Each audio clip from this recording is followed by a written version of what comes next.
Bonjour et bienvenue pour suivre ce journal. L'actualité reste dominée au site qui vous parle la réaction de la société civile suite à la guerre imposée par le M23 soutenu par le Rwanda à Sake au nord Kivu. Suivez la réaction du président de la société civile du site Kivu, Adrien Zawadi. La situation de Sake, c'est une situation qu'on ne peut pas singulariser. C'est une situation liée à l'insécurité générale dans l'est de la République démocratique du Congo et plus particulièrement dans la province du Nord Kivu. Et ce qui se vit dans cette partie de notre pays est très très déplorable.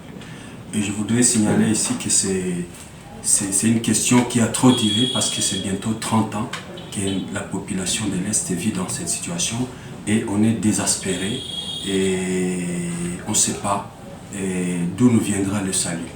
Et la société civile du Sud Kivu pense qu'effectivement cette situation connaît la complicité de la communauté internationale, particulièrement les États-Unis, la Grande-Bretagne, la France et d'autres pays scandinaves qui soutiennent le Rwanda pour perpétrer les crimes odieux, imprescriptibles dans cette partie. Alors que ce sont ces pays qui nous apprennent les droits de l'homme, ce sont ces pays qui se veulent des pays de démocratie moderne. Donc c'est vraiment regrettable aussi que le Rwanda, un voisin, puisse nous faire ce genre de tort depuis 30 ans. Maintenant, il y a aussi, pour nous, notre regard, il y a aussi une complicité à l'interne. Une complicité à l'interne fait qu'aujourd'hui notre armée est infiltrée depuis 30 ans par les mixages, les zébrages et tout ce qu'on peut dire là-bas. Et ça fait que cette infiltration rend de plus en plus inefficace notre pays. Et cette infiltration crée une situation de trahison au sein de l'armée. Et au niveau aussi des politiques. On voit aussi qu'il y a des politiciens à Kinshasa qui ne sont des politiciens que quand ils ont du sang des Congolais sur les mains. Et donc, ce sont des gens qui manipulent, qui bénéficient de toutes ces situations sur le plan économique et qui manipulent les groupes armés pour que cette situation d'insécurité perdure et qu'on continue à tirer sur les Congolais.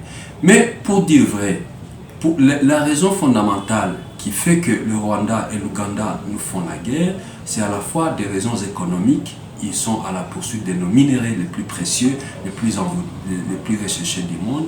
Mais il y a aussi la question des terres. Ils veulent avoir des terres. Et il y a aussi la question de l'identité. Des gens qui n'acceptent plus qu'ils sont des Rwandais, qui sont des Ougandais et qui veulent se faire passer pour des Congolais et qui veulent avoir des terres. Malheureusement, la procédure, il faut tuer tous les Congolais pour avoir ces terres-là. Donc ça sont les trois raisons. Maintenant, quelle est la voie de sortie? La voie de sortie pour nous, c'est à la fois que le gouvernement congolais puisse s'assumer. Puisse s'assumer comment? En changeant de partenaires. En changeant de partenaires, c'est-à-dire quoi? On a été longtemps partenaire des États-Unis, de la Grande-Bretagne, de la France, de toutes ces puissances-là. Et voilà le résultat de ces partenariats-là. Donc aujourd'hui, il faut qu'on change de partenaires, qu'on aille dans les autres... on change de partenaires, c'est-à-dire qu'on aille s'allier à la Russie, par exemple. Parce que l'exemple du Burundi qui s'est rallié avec la Russie et a mis fin à la guerre à l'interne au niveau du Burundi. Le Burkina Faso, le Mali et le Niger, tout cela sont des exemples patents. Pourquoi? Ça ne sert à rien de continuer à être des amis des Américains alors que ce sont des hypocrites et qui font les pompiers pyromanes. C'est-à-dire qu'ils brûlent chez nous, après ils viennent comme des gens qui veulent mettre fin à l'incendie. Donc ça c'est la première. La deuxième des choses, c'est qu'il faut renforcer justement et mettre notre armée dans de bonnes conditions pour que notre armée soit à la hauteur de sa tâche. Et nous avons des citoyens qui sont attachés à la terre congolaise, attachés à notre pays, à notre nation, et qui veulent donner de leur vie pour sauver ces... Mais maintenant, il faut leur donner les moyens conséquents, c'est-à-dire les moyens logistiques et les moyens financiers, pour qu'ils ne puissent pas, parce qu'ils sont des parents et qui ont des familles. Troisièmement, il faut que les politiciens puissent s'assumer, qu'il faut qu'on retire notre pays de toutes ces organisations hypocrites. Par exemple, l'East Africa, l'EAC, il faut que notre pays quitte l'EAC. Parce qu'on ne peut pas être dans une structure où il y a nos ennemis. Ce n'est pas possible. Il faut quitter l'EAC, il faut quitter la francophonie et pourquoi pas l'Union africaine. Si ces organisations sont en train de nous endormir pour après utiliser leur pays pour nous agresser.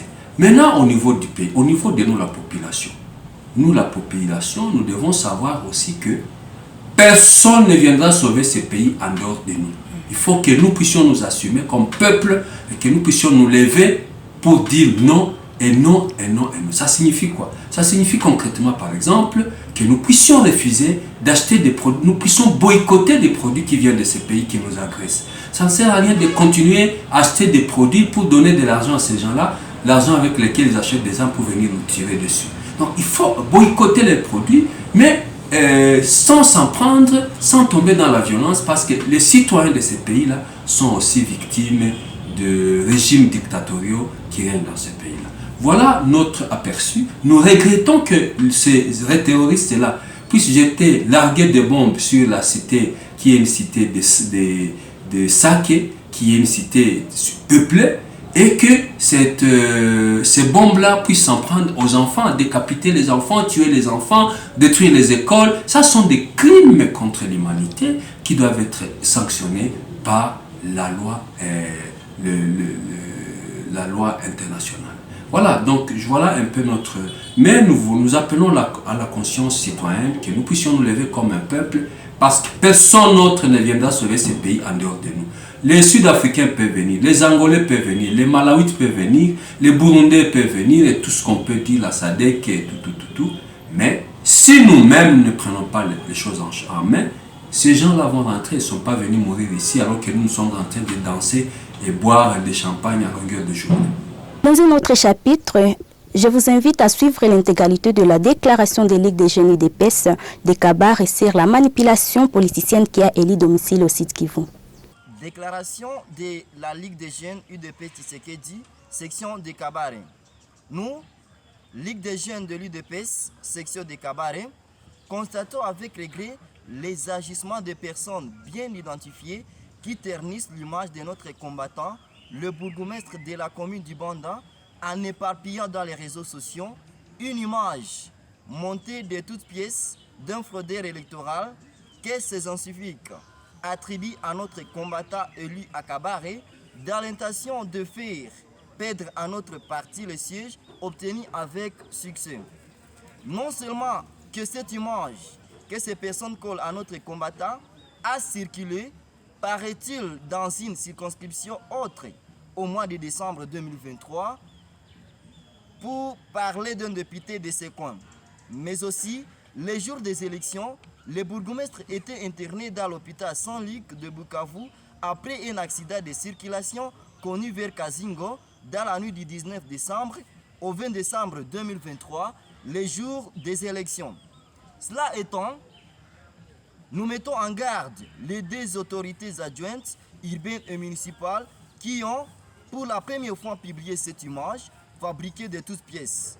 L'une à son compte et l'autre à travers les comptes de son lieutenant, habitué des réseaux sociaux pour qu'elle cesse avec ces agissements de tromper la vigilance du peuple et des institutions pour tout égoïsme.